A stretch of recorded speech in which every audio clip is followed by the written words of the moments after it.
প্রতি বছরই নেতাজি সুভাষচন্দ্র বসুর জন্মদিনকে স্মরণীয় করে রাখার জন্য আগরতলার ঐতিহ্যবাহী স্কুল নেতাজি সুভাষ বিদ্যানিকেতন এক শোভাযাত্রা আয়োজন করে।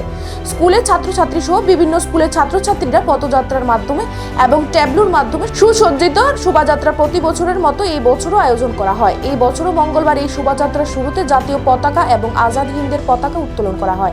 পরবর্তীতে মুখ্যমন্ত্রী নেতাজির প্রতিকৃতিকে পুষ্পার্ঘ অর্পণ করেন। মুখ্যমন্ত্রী ছাড়াও এই দিনের এই অনুষ্ঠানে উপস্থিত ছিলেন বিজেপি রাজ্য সভাপতি রাজীব ভট্টাচার্য, মেয়র দীপক মজুমদার, কর্পোরেটর রত্না দত্ত সহ অন্যান্যরা। 23 তারিখ থেকে যাতে এই রিপাবলিক ডে সেলিব্রেশন শুরু হবে 23 জানুয়ারিতে, অর্থাৎ আজকের থেকে 26শে জানুয়ারি পর্যন্ত সেটা চালু থাকবে, যাতে করে ওনার জন্মদিনকে ইনক্লুড করা যায়।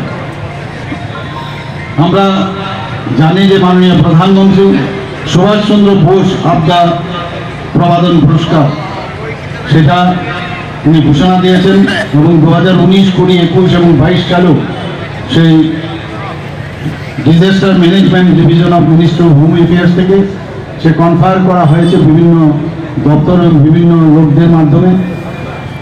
এবং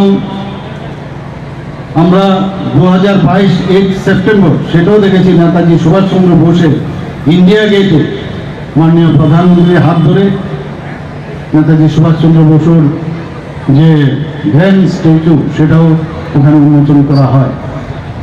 আমার বলার অর্থ এটাই হচ্ছে যে আমাদের দেশকে স্বাধীন করার জন্য যার নাম সর্বপ্রথম আমাদের নিতে হয় উনি আর কেউ নয়, নেতাজি সুভাষচন্দ্র বোস। এবং এখানে যারাই উপস্থিত আছেন বিশেষ করে সবাই অপেক্ষা করে আছে এই বর্ণাঢ্য র্যালি দেখার জন্য। আগরতলা শহরের সব জায়গায় মানুষ দাঁড়িয়ে আছে, বসে আছে দেখবার জন্য।